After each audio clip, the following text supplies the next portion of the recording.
Hello and welcome to another edition of No Nonsense with Pamela Wallin. Well, how about this for a title of a book? Canadians versus their banks, fleeced. And then a little picture of somebody actually being fleeced. This is a quick, really interesting read. Andrew Spence is the author. He is an economist, CEO of Spence Strategic Consulting Groups, works with a lot of other groups as well. Spend his whole life in the banking sector. So I've got to say, I'm a little puzzled, Andrew. What sparked you to do this? Why would you take on the big six, the big banks? Well, Pamela, as an economist, I should say I'm no longer within the banking system. No, I understand.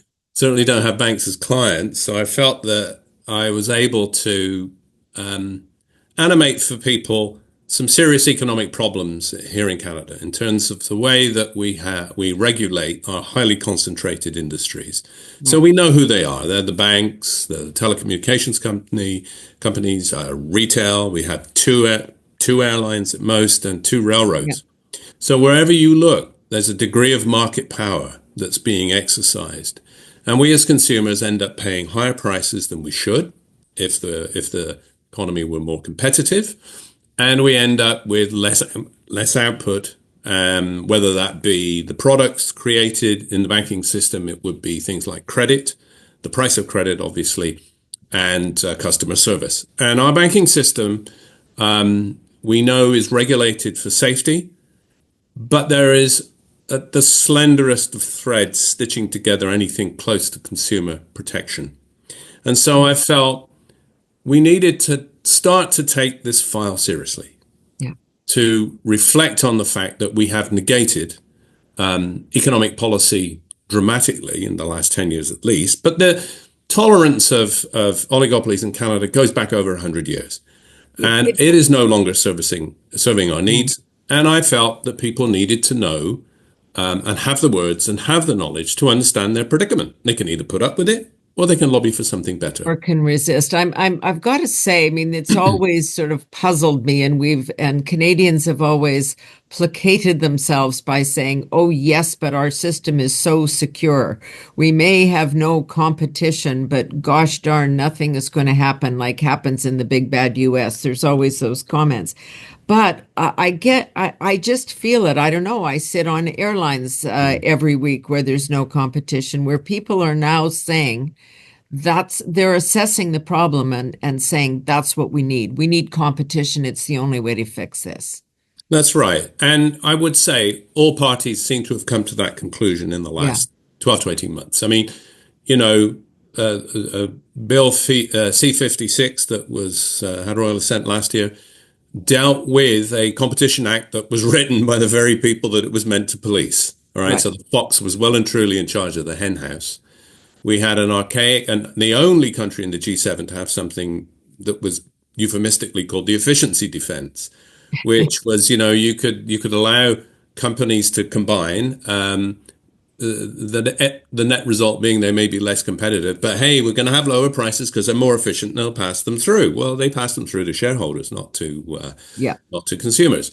So that needed to be dealt with, and it was quite effectively. And this year, Bill C-59 introduced further enhancements. And I shouldn't say this is just a Canadian issue.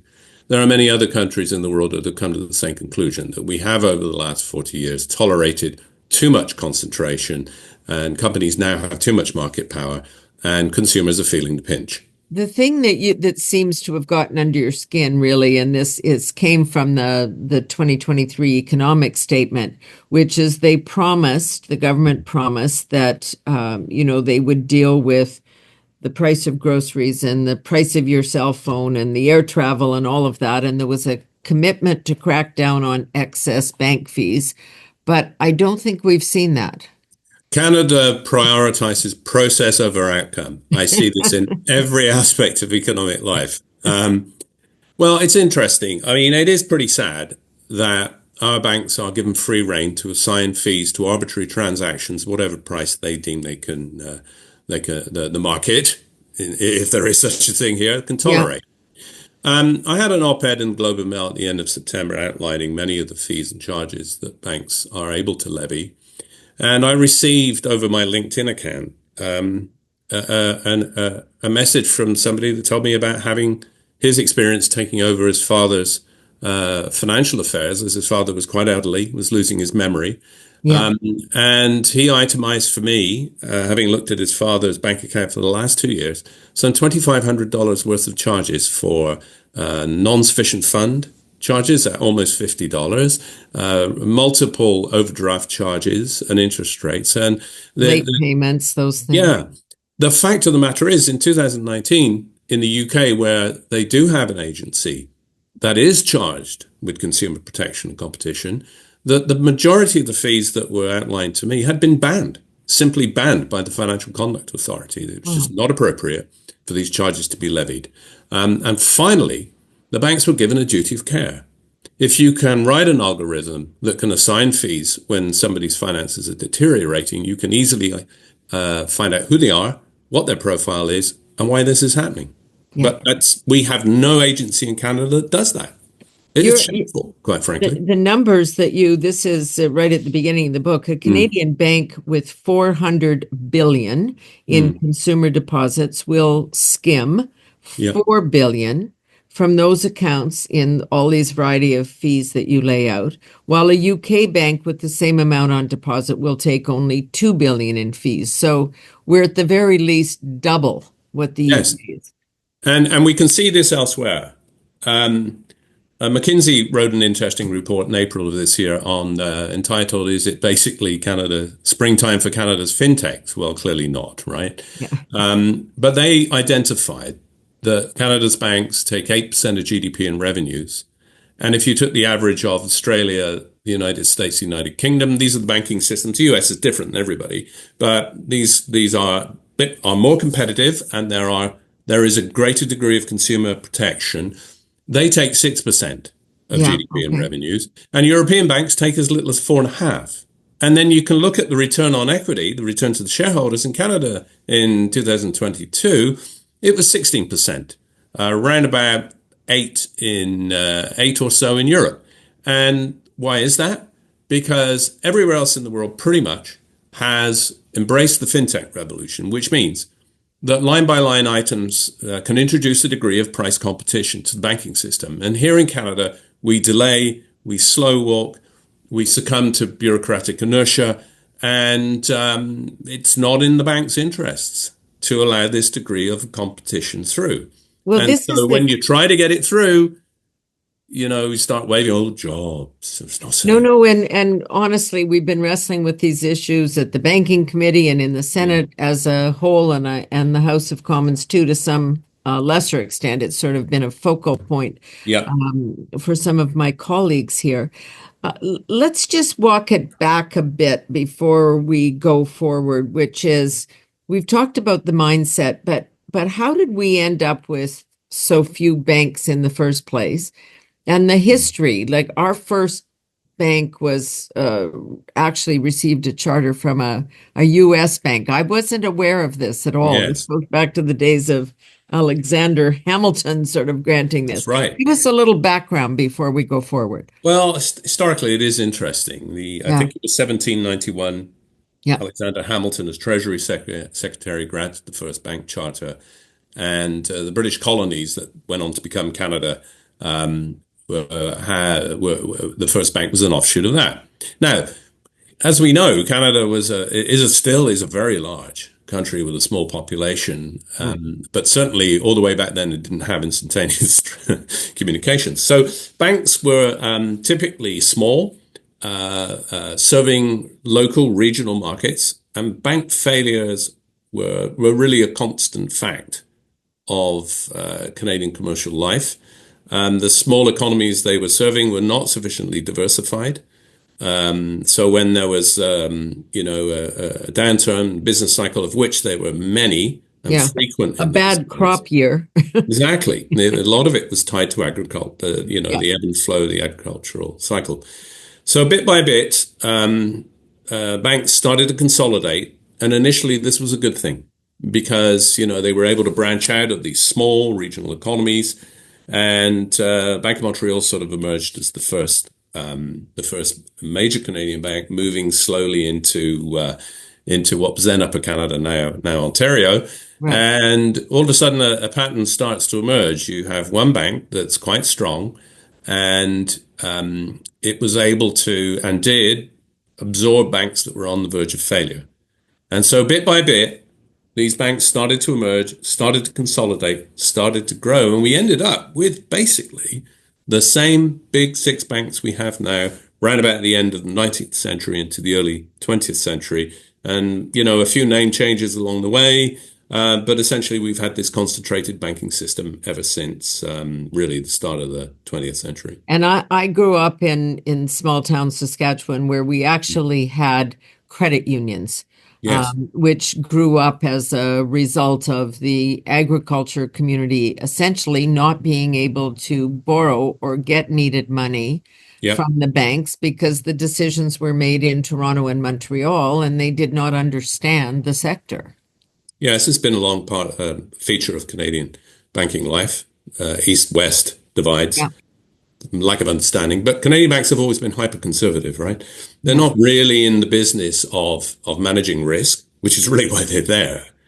And so they look for wherever they find risk, they squeeze it out of the system as much as possible. And in today's world, we see that manifest most importantly with the lack of financing for small and medium-sized businesses, Yeah. which has been dwindling inexorably over the last 10 years or so, to the point now where, loans to small and medium-sized businesses are barely 10% of all corporate loans that are made to large businesses. And moreover, Canadian banks charge significantly higher rates of interest to those businesses than do banks in the United States or even in Europe. And so that's been an enduring problem. And I think this is particularly important because these organizations are on the forefront of innovation, of discovery, and they're in every nook and cranny of the economy. So, I mean, if banks, as we say in the book, are stingy with credit, Yeah. businesses aren't growing, they're not investing, they're not hiring, they're not expanding. Well, Um, and what we've also been told about that is okay, so then governments have stepped in with programs to right. incentivize people. But the problem with that is we kind of do stage one. Yes, go take your great idea and think about it and build it out for the first year. Then there's no more government support. There's still not bank Yeah. support. So these great ideas and this very valuable intellectual property that we should be trying to hoard and keep at home Mm. and build on is just being sold off because they can't fund their businesses. That's right. And we have a very conservative venture capital movement here in Canada as well. Yeah, And while some of the big pension plans are very, very active in the private equity world, the sheer size of their assets is so big yeah. for their private equity investing to really make a difference. They will tend to go overseas to Where absorb there's the bigger sheer. operations Yeah, to fund and more yeah, money to be made, yeah, right? yeah, So what changes this? Part of it we keep hearing is mindset. But individuals, can go and try and deal with their banks because the fee is too high.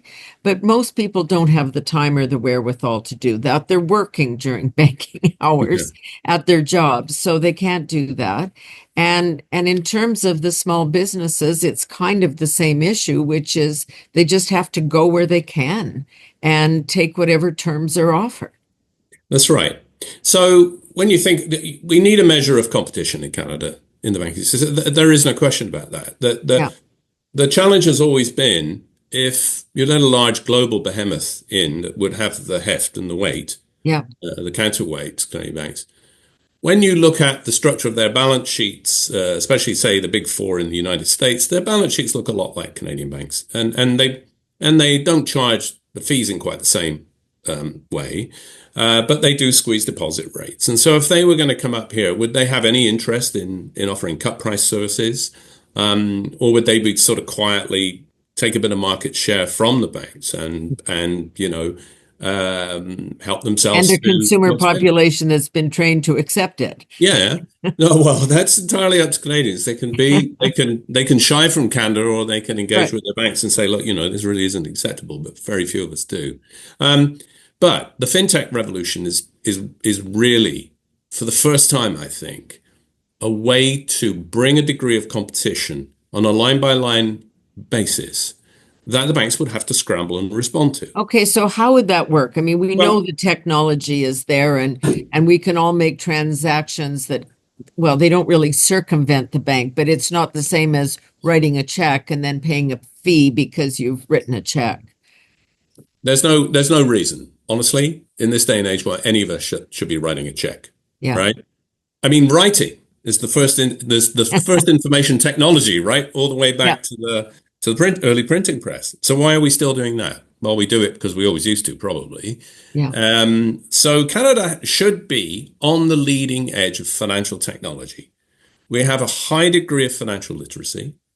We have deep penetration of cell phones, and we have wide internet access. And yet we trail 70 countries in the adoption of financial technology. It is, I mean, if it wasn't tragic, it'd be farcical, to be Yeah. honest with you, right? So why is this? Well, Brazil introduced what's called a real-time settlement system earlier this year, and it took them about 9 months to do it. So in 2011, there was a task force for payment system renewal. In 2021, there was an advisory committee to former Finance Minister Morneau on open banking. What does open banking mean? If Right. I would have an app on my cell phone and I would say, I want to do a foreign exchange transactions because I'm going to the United States, to Florida, or I'm going to Europe. So I would say, buy me this amount of foreign exchange at the best price possible. And then the app would say, this is the price, this is the institution, you click go, boom, it would be done. I walked past the bank, my bank, a couple of days ago. I looked at the bid offer spread on a Canadian dollar transaction of 7 cents. For $1,000, I'd have to present 1,470 Canadian dollars. Yep. And if I decided suddenly I wasn't going to go anymore, I'd get 1,400 back. So I would lose $70 on that transaction. I could do it with a proto fintech here in Canada, but I need a Canadian dollar account. I need a US dollar account. There would be a delay in settlement for some potentially 3 days. I might do one or two foreign exchange transactions a week, yet I have to hold two bank accounts, Yep. both of which accrue a fee. And then Interact will charge me $3 for the transaction when it costs them 12 cents to execute. So there are all these frictions in place. So why aren't those frictions removed? It's in the bank's interest for them not to be removed. So you have to Yeah, assume they're there's a making a degree of lot of money on institutional, these other, yeah, yes. institutional rigidity. And why do we not have an accelerated process within the federal bureaucracy? Because the finance minister has some control over this at the stroke of a pen. It doesn't require legislative change. And we gave Payments Canada gave development of our real-time settlement system to Interact, who is owned by who? The banks. Right. Did I get that answer right? Mm-hmm. Yes, you did. Well, that is, I mean, this is the issue. So, what governments do have a lot of just inertia on this, Yeah, right? I mean, and we are risk averse, and we can go through all of this. So, what can the consumer do? I mean, you go into the bank and you say, if you don't lower that fee, I'm going next door to the other guy, but the other guy's exactly the same. exactly. So, there is, other than the color of the bank branch, Right. there is very little difference in terms of the products and the pricing. Sure, Yeah. there are minor differences here and there, right? But what you gain on the swings, you lose on the roundabouts. Yeah. And it's really not worth picking up your bank account and going to another Canadian bank. Yeah. I mean, HSBC gave it a good try and in the end decided to leave because they couldn't get sufficient traction here. And, Yeah. you know, they as an organization were retreating from global universal banking in any event, Yeah. to consolidate their own operations. And so, those individuals that banked at HSBC, I know a couple of them are all moaning and complaining because in a year's time they're going to be charged much higher fees Yeah. because they now bank with the Royal Bank of Canada. There Um, are some things that are under scrutiny, under investigation. The bank sales practices, the kind of the upselling, which is, are you sure you don't need more money yeah. or another account or a different kind or a new credit card? Do you think anything will come from that? Well, I wouldn't want to say, to be honest with you, Pamela, but I mean, it comes back to we focus on stability. Yeah. People say, oh, yeah, the banks are expensive, but they're safe. Well, are they, right? We've had, money laundering issues at TD in the US. Yep. I don't know if that's because they underinvested in technology or it was a cultural issue. OSFI has come out with a very strong set of prescriptions for culture, so they've rendered their verdict on that.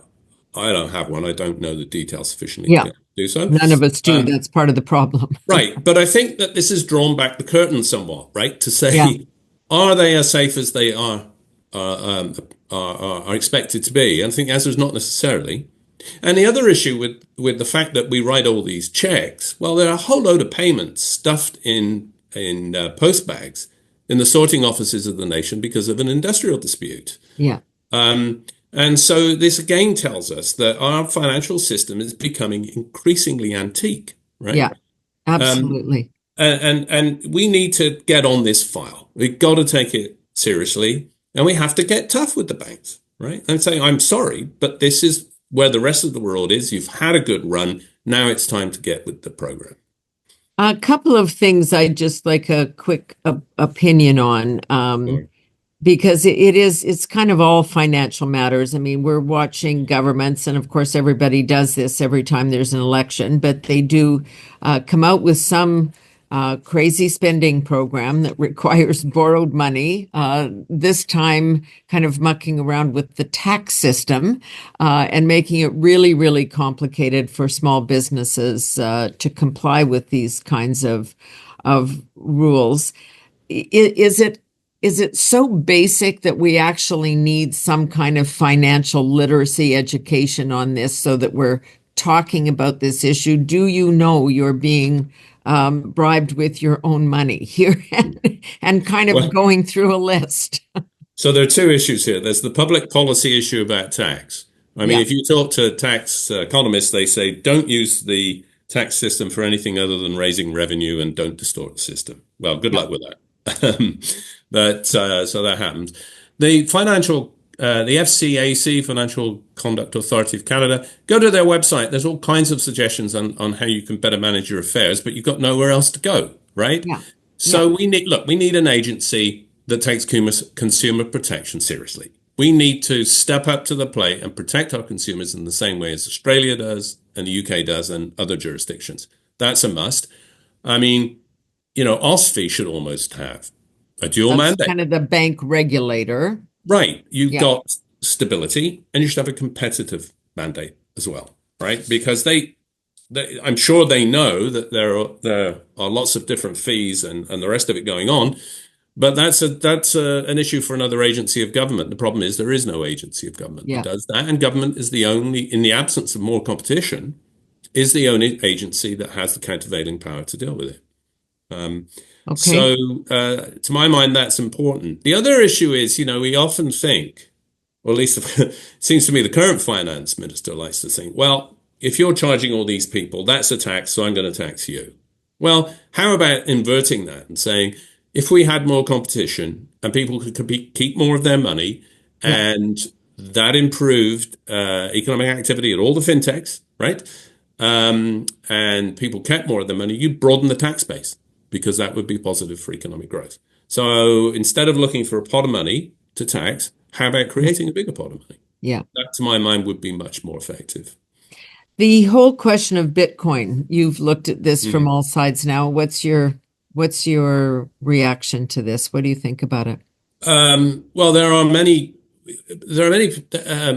evangelists, if you like, out there Hmm. for what's called decentralized finance, and libertarians love it, right? Because it gets government out of the way, Yeah, and I don't have to hold this piece of state money.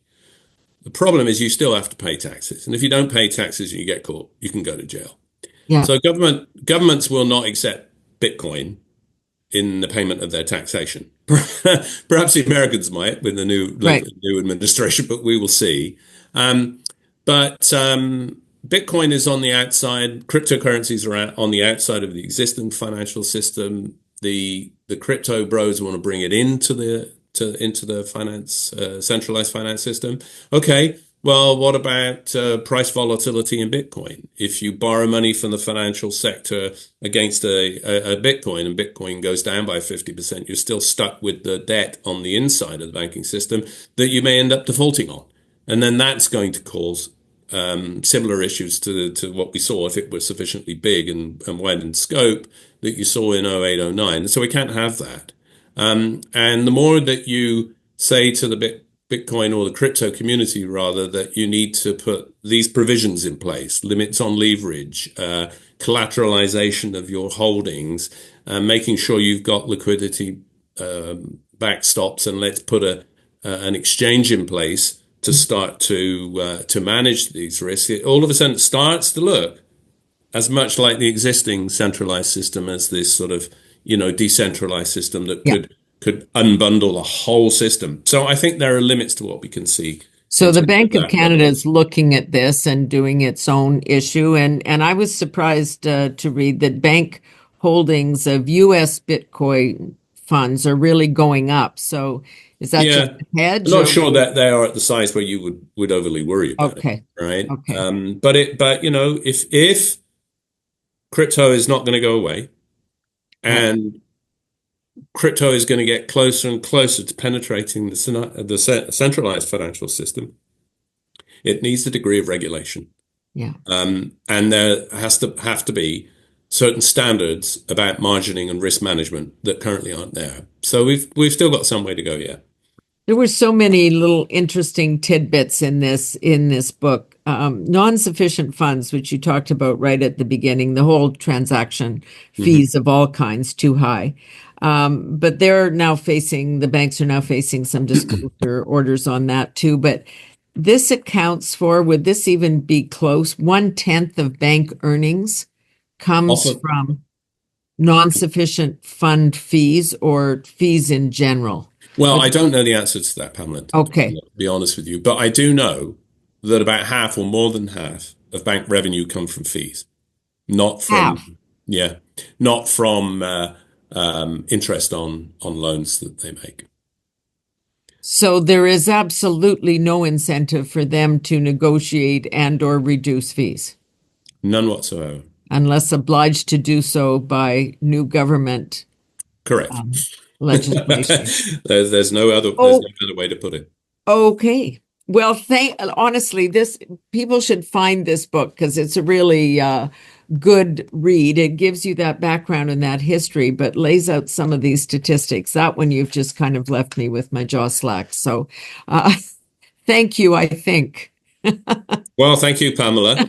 I will remark, many people have said to me, when I read your book, it makes my blood boil. And other people say, if I'm reading it on my tablet, I'm going to throw it against the wall. So, Yes. No, no, I think it will really do that. Canadians versus their banks, Fleeced by Mr. Andrew Spence. We'll talk again. I know we will about these issues because they're not going away. Thanks so much. Pamela, it's been a pleasure. Thank you very much for Great. having me on your show.